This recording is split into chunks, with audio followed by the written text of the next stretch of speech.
Hi there, and welcome to the video. Today, I'll be guiding you through a step-by-step tutorial on how to add an image to your emails in ActiveCampaign. It's an easy process, and if you want to follow along, there's a link in the description below. You can use it to sign up for a free trial or log into your account quickly.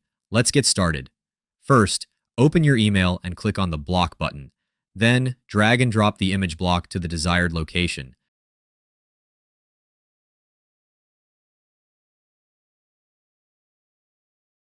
Click on the image block and then click on Add File. Select the image from your files and wait for the upload to complete.